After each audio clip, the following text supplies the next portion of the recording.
And when it comes to ruins, there's a lot of great locations to put ruins. First, we should probably pick a ruin stamp. You can just click right into the catalog, a ruin, and you'll see that there are a couple options. You've got these ruins right here. You've got this brown one, and then you have these other human ruins. I'll open them up, and you can see they're basically like little village pieces. You've got a windmill right here. All of these work just fine. I'm going to go with this type of ruin, this brown one. I kind of like that.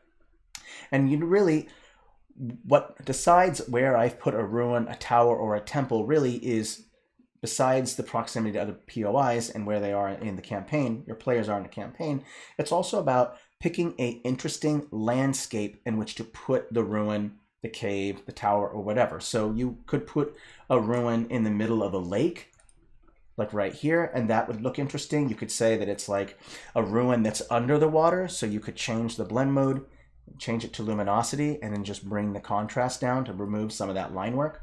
And then you can see that there's a ruin in the water. And if you don't like that, then you can put it in between a circle of trees is a good place, so it's kind of framed by the trees. Another great place to put any kind of POI is on top of a hill. And historically, whenever you put POIs on top of a hill or a mountain, those act as a great or a defensible position. So it's always good to put them on top of a hill, put them on a mountain. You could even put them within, inside of a crater. If you want to put them inside of a crater, you could put them along the road somewhere leading. These are all good locations to put a ruin. It's up to you on how you want to do it.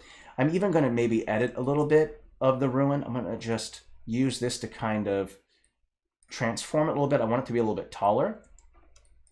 And then I can place it anywhere. On top of this hill right here is perfect. There's another nice hill right here. Scale it up, put it right on top of the hill. Great location. Like if your players just got back from exploring this village and talking with NPCs, they can travel up this road and then go to this ruin right here. Now, one thing you could do that's really fun is that you could create a path that leads to it, but instead of using this flat, straight line, this line right here, solid line, I could use dashed lines to represent like a path. So something smaller than a regular road. Let's go ahead and do the blur, and then that way you have these dots here. And so that's one way to kind of show that this is not the difference between the main carriageway or main road. Instead, it's like a path that leads up to it. So generally, I like to just change this up so you have that nice dashed line there. And there's a lot of different places to put a ruin. Let's put down a couple more. There's another ruin right here. We could place that. We had one over here on top of this hill. Let's put one maybe next to over here. Let's see here. Let's keep looking around. Let's look for a good location. Maybe in the middle of the grass here. This is a good one right here.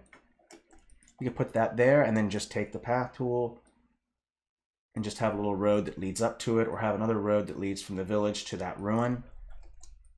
So placing ruins, super easy, not complex. Just place them next to settlements. Maybe it represents an old settlement that was ruined or attacked.